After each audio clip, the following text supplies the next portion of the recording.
আসসালামু আলাইকুম। ষষ্ঠ শ্রেণীর শিক্ষার্থীরা, বিজ্ঞান অনলাইন ক্লাসে তোমাদের স্বাগতম। কেমন আছো সবাই? আশা করি সবাই ভালো আছো। পড়াশোনা কেমন হচ্ছে? এক সপ্তাহ পর পর একটা করে বিজ্ঞান ক্লাস। তার মানে এই নয় যে তোমরা এই একটা ক্লাসে যা পড়াবো এটুকু পড়ে বসে থাকবে। তোমরা নিজেরা কিন্তু ভালো করে পড়াশোনা করবে। ভালো করে পড়াশোনা না করলে ভালো রেজাল্ট কিন্তু কিছুতেই করা সম্ভব নয়। তাই তোমরা নিজেরা বাসায় বেশি বেশি করে সৃজনশীল প্রশ্নগুলো নিয়ে প্র্যাকটিস করবে, আর বইটা খুব ভালো করে বারবার পড়বে। তাহলে দেখবে যে কোনো ধরনের প্রশ্ন আসলেই তোমরা সেগুলোর উত্তর করতে পারবে। আজকের আলোচনার বিষয় সৃজনশীল প্রশ্ন উত্তর, যেটা আমি গত বেশ কিছু ক্লাস ধরে তোমাদের সাথে সৃজনশীল প্রশ্ন নিয়ে আলোচনা করছি। চতুর্দশ অধ্যায়ের উপরে আজকে হচ্ছে লাস্ট সৃজনশীলের উপর আলোচনা। এরপর আমরা অন্য কোনো অধ্যায়ে চলে যাব। তাহলে খেয়াল করো, পৃথিবীতে জীব সম্প্রদায়কে টিকিয়ে রাখার জন্য প্রয়োজনীয় পরিবেশের সংরক্ষণ। পরিবেশ সংরক্ষণে ব্যর্থ হলে একসময় নিচের জীবগুলোর মতো পৃথিবী থেকে অধিকাংশ জীব বিলুপ্ত হয়ে যাবে। এটা হচ্ছে উদ্দীপক, আর নিচে দেখো এখানে চিত্র রয়েছে, এগুলো হচ্ছে ডাইনোসর। তাহলে কি বলেছে দেখো উদ্দীপকে, যে পৃথিবীতে জীব সম্প্রদায়কে টিকিয়ে রাখার জন্য প্রয়োজন হচ্ছে পরিবেশের সংরক্ষণ। যে যে পরিবেশে বসবাস করে সেই পরিবেশের সব কিছু যদি অনুকূলে না থাকে, তাহলে কিন্তু সেই প্রাণীগুলো সেই পরিবেশে বসবাস করতে ব্যর্থ হয়। অর্থাৎ আমাদের পরিবেশটা কিন্তু অনেক অনুকূলে থাকতে হবে। পরিবেশ সংরক্ষণে ব্যর্থ হলে একসময় নিচের জীবগুলোর মতো, যেমন ডাইনোসর পৃথিবীতে পূর্বে ছিল এখন আর নেই, তেমনি বেশ কিছু প্রাণী কিন্তু আমাদের পৃথিবী থেকে বিলুপ্ত হয়ে যাচ্ছে বা যাবে, যদি আমাদের পরিবেশটা ওইভাবে সংরক্ষণ না করতে পারি বা পরিবেশ সংরক্ষণে আমরা ব্যর্থ হই। এবার দেখো, এই যে উদ্দীপক এবং একটি চিত্র রয়েছে, সেই চিত্রের আলোকে যে প্রশ্নগুলোর উত্তর করতে হবে। কয়ে রয়েছে জীব কি, অর্থাৎ জীব আর জড় যে দুটো উপাদান, সেই উপাদানের মধ্যে থেকে জীব কি সেটা আমাদের জানতে চাওয়া হয়েছে। ক্ষয়ে রয়েছে পরিবেশের ভারসাম্য নষ্ট হয় কিভাবে। এই যে পরিবেশ সংরক্ষণ করব, তার মানে কি দাঁড়ায়, পরিবেশের সব কিছু সংরক্ষণ করতে বোঝায় হচ্ছে পরিবেশের উপাদানগুলো যেন আমাদের অনুকূলে থাকে। যদি না থাকে তাহলে পরিবেশের ভারসাম্য নষ্ট হয়। সেটাই আমাদের প্রশ্নে জানতে চাওয়া হয়েছে, যে পরিবেশের ভারসাম্য নষ্ট কিভাবে হয়। গয়ে রয়েছে উপরের চিত্রের প্রাণীটির বিলুপ্তির কারণ উল্লেখ করো। এই যে এই প্রাণীগুলো পূর্বে ছিল এখন আর নেই, ডাইনোসর, সেটার কারণটা উল্লেখ করতে হবে। এবার চিত্র দেখে তুমি যদি না বুঝো যে এগুলো ডাইনোসর, তাহলে কিন্তু তুমি উত্তরটা করতে পারবে না। কারণ দেখো উদ্দীপকের কোথাও কিন্তু বলা নেই যে এই প্রাণীগুলো হচ্ছে ডাইনোসর, তাই দেখে তোমাকে বুঝতে হবে যে এগুলো ডাইনোসর। ঘয়ে রয়েছে উদ্দীপকের পরিবেশ সংরক্ষণের জন্য প্রয়োজনীয় কৌশল বিশ্লেষণ করো। এই যে উদ্দীপকের পরিবেশ সম্পর্কে বলা হয়েছে, সেই পরিবেশের সংরক্ষণ করতে আমরা কি কি কৌশল অবলম্বন করতে পারি সেটা বিশ্লেষণ করতে হবে। প্রিয় শিক্ষার্থীরা, তোমরা যারা গত ক্লাসগুলো করেছো, এই অধ্যায় যখন পড়িয়েছি প্লাস এই অধ্যায়ের বেশ কয়েকটি সৃজনশীল নিয়ে তোমাদের সাথে আলোচনা করেছি, যারা নিয়মিত ক্লাস করো তারা নিশ্চয়ই বুঝে গিয়েছো যে এই প্রশ্নের উত্তর আমাদের কিভাবে লিখতে হবে। তাহলে চলো প্রিয় শিক্ষার্থীরা, আমরা দেখি যে এই প্রশ্নের উত্তরগুলো কিভাবে লিখব।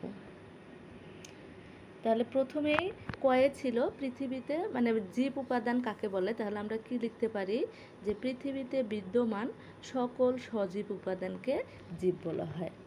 সজীব বলতে যারা বেঁচে আছে, প্রাণ আছে, তাদেরকে আমরা সজীব উপাদান বলি। তাহলে পৃথিবীতে বিদ্যমান সকল সজীব উপাদানকেই আমরা জীব বলতে পারি। এই সংজ্ঞাটা তোমরা অন্যভাবেও দিতে পারো, যে যেভাবে পারবে। সংজ্ঞাটা যদি জীব কাকে বলে বলে তাহলে যে কোনোভাবে দিলেই হবে, যদি সংজ্ঞাটা জীবের সাথে রিলেটেড হয়। এবার ক্ষয়ে ছিল কি, যে ক্ষয়ের প্রশ্নের উত্তরে কি লিখতে হবে দেখো, প্রাকৃতিকভাবে পরিবেশের পরিবর্তন বা মানুষের কোনো কর্মকাণ্ডের কারণে যদি পরিবেশের পরিবর্তন ঘটে তখন পরিবেশের ভারসাম্য নষ্ট হয়।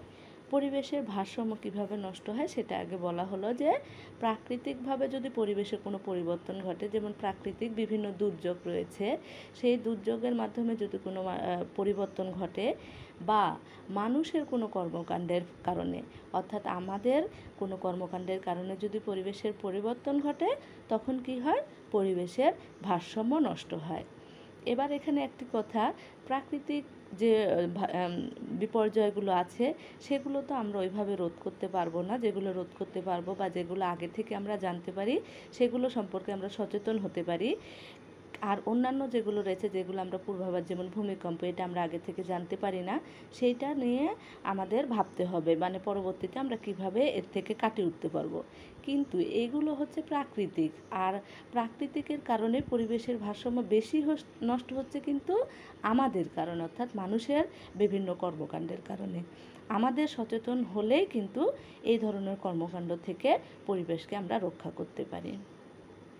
পরিবেশের ভারসাম্য নষ্ট হলে নানাভাবে জীব পরিবেশ ক্ষতিগ্রস্ত হয়। কিভাবে পরিবেশের ভারসাম্য নষ্ট হলে জীব পরিবেশ কতটুকু ক্ষতিগ্রস্ত হয় সেটা কিন্তু আমরা সবাই মোটামুটি জানি, তারপরেও কিন্তু আমরা সেই বিষয়গুলোকে খেয়াল করি না বললেই চলে। হয়তো মনে করি এটা একটা ছোট ইস্যু, এটাকে না মনে করলেও হবে, কিন্তু এই ছোট ছোট ইস্যুগুলোই কিন্তু একদম বড় ইস্যুতে পরিণত হয়। এই জন্য কী করতে হবে, যে কোনো কাজ করার আগে আমাদের অবশ্যই ভাবতে হবে যে এটা পরিবেশের উপর কোনো খারাপ প্রভাব ফেলবে কিনা। যেমন ধরো, বাড়তি মানুষের চাহিদা মেটানোর জন্য বনজঙ্গল কেটে বাড়িঘর, চাষের জমি, স্কুল, কলেজ, হাসপাতাল, রাস্তাঘাট ইত্যাদি তৈরি করা হচ্ছে।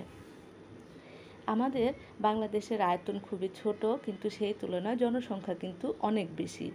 এই বাড়তি জনসংখ্যার চাহিদা মেটানোর জন্য, তাদের জন্য মৌলিক যে চাহিদাগুলো রয়েছে সেগুলো মেটানোর জন্য, যেমন বাড়িঘর, স্কুল, কলেজ, হাসপাতাল, রাস্তাঘাট তৈরি করা হচ্ছে, যাতে কি হচ্ছে, আমাদের প্রাকৃতিক পরিবেশ কিন্তু বিপর্যয়ের মুখে পড়ছে বা হুমকির মুখে পড়ছে।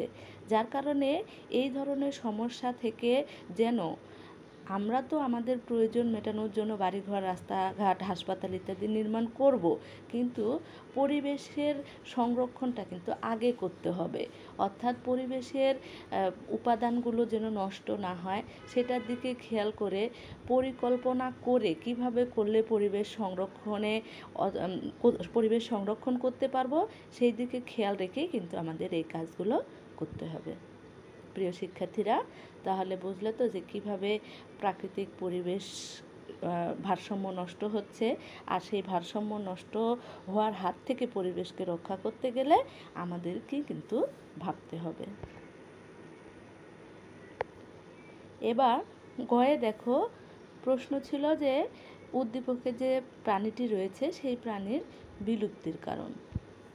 এবার গত একটা ক্লাসে কেউ একজন প্রশ্ন করেছিলে যে আমরা কারণ হিসেবে কয়টি কারণ দিব। তাহলে দেখো, এখানে থেকে তোমরা বিষয়টা ক্লিয়ার হয়ে যাবে। যদি এই প্রশ্ন ক্ষয়ে চাইতো যে উপরের প্রাণীটির বিলুপ্তির কারণ, যেহেতু উদ্দীপক থেকে কিন্তু গ ঘ হয়, খ হলে সেই ক্ষেত্রে আমাদের অনুধাবনমূলক হতো যে ডাইনোসরের বিলুপ্তির কারণ উল্লেখ করো, তখন আমরা কি করতাম, 2টি পয়েন্ট দিতাম, যেহেতু 2 নম্বরের প্রশ্ন। কিন্তু এইখানে যেহেতু উদ্দীপক ভিত্তিক প্রশ্ন এবং বলা রয়েছে যে উদ্দীপকে যে চিত্রটি রয়েছে সেই চিত্রের প্রাণীগুলোর বিলুপ্তির কারণ কী, তাহলে এখানে আমরা 3টি পয়েন্ট দিব, এবং বইয়ে কিন্তু ডাইনোসরের বিলুপ্তির কারণ হিসেবে 3টি কারণই কিন্তু দেওয়া ছিল। তাহলে বই পড়লেই দেখো এই প্রশ্নের উত্তর তোমরা সহজেই পেরে যাবে। প্রথম কারণ হিসেবে দেখো রয়েছে, কোনো বিজ্ঞানীর ধারণা ডাইনোসর যখন পৃথিবীতে ছিল তখন পৃথিবী অনেক গরম ছিল। তাহলে প্রথম কারণ হিসেবে যেটিকে দাঁড় করানো হয়েছে যে ডাইনোসর যখন পৃথিবীতে ছিল, অর্থাৎ পূর্বে পৃথিবী অনেক গরম ছিল, কিন্তু হঠাৎ করে পৃথিবী অনেক ঠান্ডা হয়ে যায়। তারপরে কি হলো, বর্তমান সময় থেকে শুরু করে মানে পূর্বের আগ পর্যন্ত মাঝামাঝি সময়ও থেকে শুরু করে আর কি হঠাৎ করে পৃথিবী অনেক ঠান্ডা হয়ে যায়। এই যে একসময় পৃথিবী অনেক গরম ছিল, পরে যে আস্তে আস্তে অনেক ঠান্ডা হয়ে গেল, এই ঠান্ডা সইতে না পেরে তারা সবাই মারা যায়। এটা হচ্ছে কিছু বিজ্ঞানীর ধারণা যে পৃথিবী আগে অনেক গরম ছিল, তারপরে আস্তে আস্তে পৃথিবী যখন ঠান্ডা হতে শুরু করলো তখন ওই ঠান্ডা অতিরিক্ত ঠান্ডা সইতে না পেরে কিন্তু সবাই মারা যায়। এটাই কিন্তু স্বাভাবিক, কেননা যারা যে অঞ্চলে বাস করে সেই অঞ্চলের আবহাওয়ার সাথে কিন্তু তারা তাল মিলিয়ে চলে। যখন হঠাৎ করে আবহাওয়া চেঞ্জ হয়, যেমন দেখো আমাদেরই হঠাৎ করে যখন একটু হালকা ঠান্ডা ঠান্ডা পড়তে শুরু করবে তখন দেখবা যে সবারই ঠান্ডা, জ্বর, সর্দি, কাশি ইত্যাদি হতে থাকে। কারণ যেহেতু আমরা গরমের সময় গরম আবহাওয়ার সাথে ম্যাচ করে নিজেদেরকে চলাতে সাহায্য করি, কিন্তু হঠাৎ করে যখন একটু আবহাওয়াটা চেঞ্জ হয় তখনই কিন্তু আমাদের এই ধরনের সমস্যা হয়। সেম সমস্যা ডাইনোসরের ক্ষেত্রেও হয়েছিল, যেহেতু তারা পূর্বে গরম আবহাওয়ায় ছিল এবং আস্তে আস্তে যখন পৃথিবী ঠান্ডা হলো তখন সেটা সহ্য না করতে পেরে তারা সবাই মারা যায়। 2 নম্বর কারণ হিসেবে দেখো, কারো কারো মতে যখন পৃথিবীতে অন্য প্রাণীদের আবির্ভাব ঘটে তখন তারা খাদ্য হিসেবে ডাইনোসরের ডিম খাওয়া শুরু করে। ডাইনোসর তাদের ডিম সংরক্ষণে ব্যর্থ হয়, ফলে ধীরে ধীরে তাদের বিলুপ্তি ঘটে। এই কারণটি ভালো করে খেয়াল করো যে যখন ডাইনোসর ছিল তখন পৃথিবীতে অন্যান্য প্রাণীর সংখ্যা খুব কম ছিল, কিন্তু যখন পৃথিবীতে অন্যান্য প্রাণীর সংখ্যা বাড়তে থাকে তখন ওই প্রাণীরা কী খেয়ে বেঁচে থাকবে, তখন ওরা খাদ্য হিসেবে কী করলো, ডাইনোসরের ডিম খাওয়া শুরু করলো। যেহেতু ডিম থেকেই পরবর্তী ডাইনোসরের প্রজন্ম বৃদ্ধি পাওয়ার একটা প্রক্রিয়া, যেহেতু ডিমটাই নষ্ট হয়ে যাচ্ছে বা অন্যান্য প্রাণীরা ডিমটা খেয়ে ফেলছে, তাহলে ডাইনোসররা কী করতে পারছে না, তাদের ডিম থেকে বাচ্চা ফোটাতে পারছে না, যার কারণে কিন্তু এইভাবে হতে হতে অনেক দিন পরে দেখা যাচ্ছে তাদের ডিম আর সংরক্ষণে থাকছে না, তার মানে সেখান থেকে বাচ্চাও আর হচ্ছে না। অর্থাৎ এইভাবেই কিন্তু তাদের ডিম সংরক্ষণে ব্যর্থ হওয়ার কারণেই পরবর্তীতে তাদের বিলুপ্তি ঘটে। প্রিয় শিক্ষার্থীরা, তাহলে 2 নম্বর কারণটিও নিশ্চয়ই বুঝতে পেরেছ। এবার 3 নম্বর কারণ দেখো, অনেক বিজ্ঞানী বলেন পৃথিবীর পরিবেশের তখন এমন সব পরিবর্তন ঘটে যার সাথে ডাইনোসররা নিজেদেরকে পরিবেশের সাথে খাপ খাওয়াতে ব্যর্থ হয়ে বিলুপ্ত হয়ে যায়। 3 নম্বর কারণটা দেখো অনেকটা 2 নং কারণের মতোই, 1 নং কারণের মতোই, কেননা দেখো বলছে যে পৃথিবীর পরিবেশে তখন এমন সব পরিবর্তন ঘটে। আবহাওয়াটাও তো অবশ্যই একটা ফ্যাক্টর, যেহেতু গরম থেকে পরে ঠান্ডা হতে শুরু করছে, তেমনি আরও বেশ কিছু পরিবর্তন ঘটতে থাকে, যে পরিবর্তনের সাথে ডাইনোসররা নিজেদের খাপ খাওয়াতে ব্যর্থ হয়ে বিলুপ্ত হয়ে যায়। এটা কিন্তু সত্যিকার একটা কথা যে বর্তমানে ধরো আমরা এক পরিবেশে অবস্থান করি বা আমরা যেখানে থাকি সেইখানে কিন্তু আমাদের আবহাওয়াটা একরকম। এখান থেকে হঠাৎ করে যদি আমাদের দেশের মধ্যেই বেশ কিছু জায়গা দেখবে একটু ঠান্ডার সময় বেশি ঠান্ডা পড়ে, অর্থাৎ শীত পড়ে, আবার ঢাকাতে শীত নেই বললেই চলে, হঠাৎ করে যদি তুমি শীতে প্রবণ এলাকায় যেয়ে পড়ো তাহলে দেখবে যে তুমি ওই আবহাওয়ার সাথে নিজেকে খাপ খাওয়াতে পারছো না।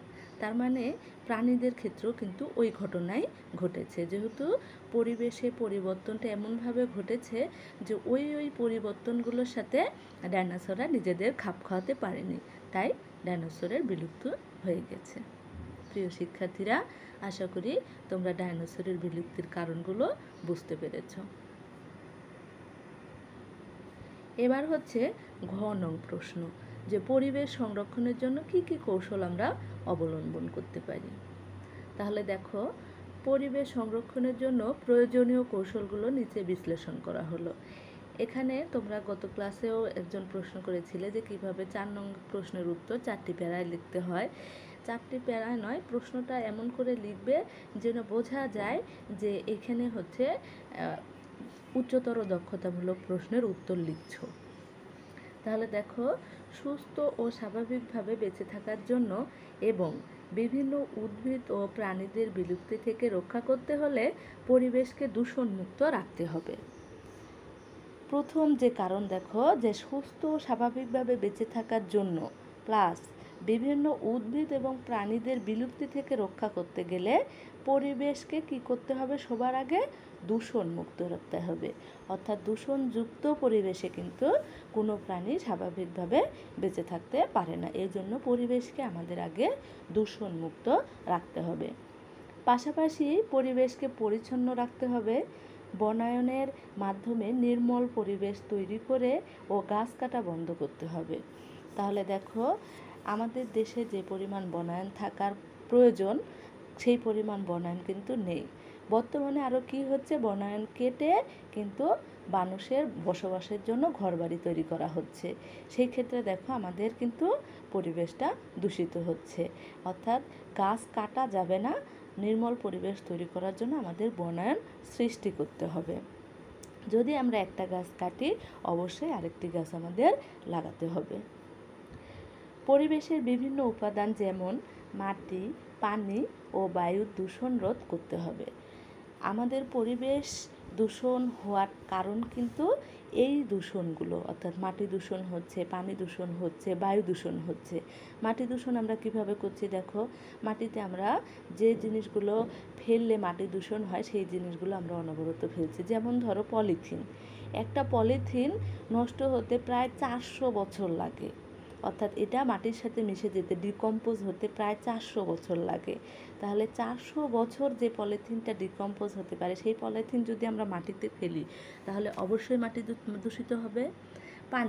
পানি আমরা দেখো আমাদের প্রতিনিয়ত প্রত্যেকটি কাজের জন্য কিন্তু পানি প্রয়োজন। পানি ছাড়া কিন্তু আমরা একদিনও চলতে পারবো না। পানি যেমন আমরা পান করি, তেমনি কিন্তু পানি আমরা বিভিন্ন কাজেও ব্যবহার করি। সেই পানিকেই কিন্তু আমরা অনবরত দূষিত করছি। বিভিন্ন কারণে অকারণে আমরা পানিকে দূষিত করি। বায়ু দূষণ দেখো, ঢাকা শহরে তো বায়ু দূষণের কথা মানে একদম যেটি আমাদের সবার চোখে পড়ে সেটি হচ্ছে দেখো, কলকারখানার যে ধোঁয়া, প্লাস হচ্ছে গাড়ির যে ধোঁয়া, শব্দ ইত্যাদি। শব্দর কারণে কিন্তু শব্দ দূষণ যেমন হচ্ছে, ধোঁয়ার কারণে কিন্তু বায়ু দূষিত হচ্ছে। তাহলে এই যে দূষণগুলো রয়েছে, এই সবগুলো দূষণ কিন্তু পরিবেশের উপর একটা খারাপ প্রভাব ফেলে। এটাই হচ্ছে পরিবেশ দূষণ। সেই পরিবেশ দূষণ আমাদের রোধ করতে হবে। বন জঙ্গল পশু পাখি নিধন বন্ধ করতে হবে। আমরা কি করি, বন জঙ্গল কেটে ফেলছি, পশু পাখি নিধন করছি, অর্থাৎ পশু পাখি শিকার করছি। নিজেদের প্রয়োজন মেটানোর জন্য আমরা পশু পাখি শিকার করে সেটা আমরা খাবার হিসেবে খাচ্ছি। এটা কিন্তু বন্ধ করতে হবে। পরিকল্পিতভাবে প্রাকৃতিক সম্পদের ব্যবহার করতে হবে যাতে জীব এবং সম্পদের ভারসাম্য রক্ষা হয়। তাহলে কি করতে হবে, এইগুলো কাজ করার জন্য সবার আগে আমাদের যেটা প্রয়োজন সেটি হচ্ছে পরিকল্পনা করে নেওয়া। সেটা হচ্ছে পরিকল্পিতভাবে প্রাকৃতিক সম্পদের ব্যবহার করতে হবে। এই যে প্রাকৃতিক সম্পদগুলো আমরা ব্যবহার করি, সেগুলো কিভাবে ব্যবহার করলে আমাদের পরিবেশের কোনো খারাপ প্রভাব পড়বে না, সেটা আগে আমাদের ভাবতে হবে। আর সাথে সাথে সম্পদের ভারসাম্য রক্ষা করতে হবে।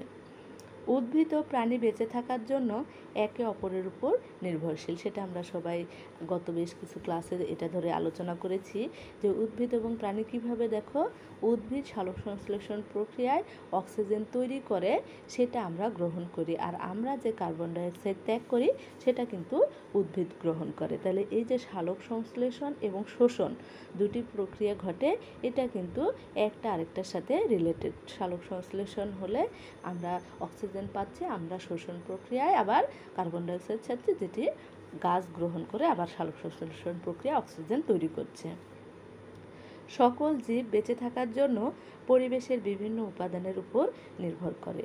তাহলে দেখো, প্রত্যেকটি জীবই বেঁচে থাকার জন্য পরিবেশের বিভিন্ন উপাদান বিভিন্নভাবে অনবরত ব্যবহার করছে। ফলে পরিবেশের উপাদানসমূহের মধ্যে যদি কোনো কারণে কোনো পরিবর্তন ঘটে, তবে জীবের স্বাভাবিক জীবন ব্যাহত হয়। যেহেতু একটার সাথে আরেকটা রিলেটেড, তার মানে একটা ক্ষতিগ্রস্ত হলে অন্যটার উপরে কিন্তু এই খারাপ প্রভাব পড়ছে। এই জন্য আমাদের সবার প্রথমে খেয়াল রাখতে হবে যে এই কাজটি আমি করব, সেটার সাইড ইফেক্ট কী কী আছে, খারাপ প্রভাব পরিবেশের উপর কী কী পড়তে পারে, সেইটা ভেবে ওই খারাপ প্রভাবটাকে কমিয়ে কীভাবে কাজ করলে আমরা আমাদের পরিবেশটাকে সংরক্ষণ করতে পারবো, সেই দিকে কিন্তু আমাদের খেয়াল রাখতে হবে। তাই সুস্থভাবে বেঁচে থাকতে হলে পরিবেশের বিভিন্ন উপাদান দূষণমুক্ত রাখতে হবে এবং সংরক্ষণ করতে হবে। তাহলে প্রিয় শিক্ষার্থীরা দেখো, আমরা যদি নিজেরা সুস্থভাবে বেঁচে থাকতে চাই তাহলে আগে আমাদের পরিবেশকে সুস্থ রাখতে হবে, অর্থাৎ পরিবেশকে দূষণমুক্ত রাখতে হবে।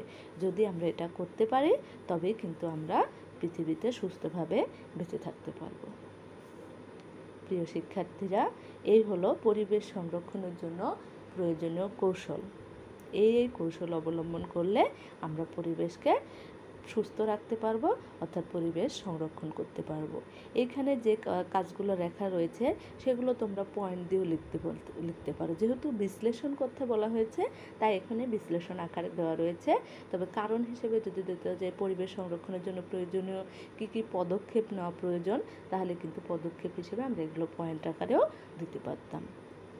প্রিয় শিক্ষার্থীরা, তাহলে চতুর্দশ অধ্যায়ের উপরে যে সৃজনশীলগুলো পড়ালাম সেগুলো তোমরা অবশ্যই ভালো করে প্র্যাকটিস করবে। সাথে সাথে বইটা কিন্তু বারবার রিডিং পড়বে, যে কোন লাইন থেকে কিভাবে প্রশ্ন হতে পারে, বা এখানে এই জিনিসটা কি, এটা যদি কোনো কাল্পনিক প্রতীক দিয়ে XYZ ইত্যাদি দিয়ে প্রকাশ করে সেই ক্ষেত্রে আমি প্রশ্নটা বুঝতে পারবো কিনা, এই প্রশ্নগুলো নিজেদের করবে এবং নিজেরাই উত্তর খোঁজার চেষ্টা করবে। আগামী ক্লাসে আমি অন্য কোনো অধ্যায়ের সৃজনশীল প্রশ্ন নিয়ে আলোচনা করব। তোমরা আর বসে না থেকে বাসায় ভালোভাবে পড়াশোনা করো। তোমরা অনেকেই জানো যে আমাদের কিন্তু ইয়ার সেন্স পরীক্ষা অনলাইনে হচ্ছে, তার মানে স্কুল না খুললেও তোমাদের পরীক্ষা কিন্তু অনলাইনে হওয়ার সম্ভাবনা রয়েছে। তাই তোমরা পড়াশোনা থেকে আর দূরে না থেকে ভালো করে পড়াশোনা করো। প্রিয় শিক্ষার্থীরা, আজ তাহলে এ পর্যন্তই। তোমরা সবাই ভালো থেকো, সুস্থ থেকো।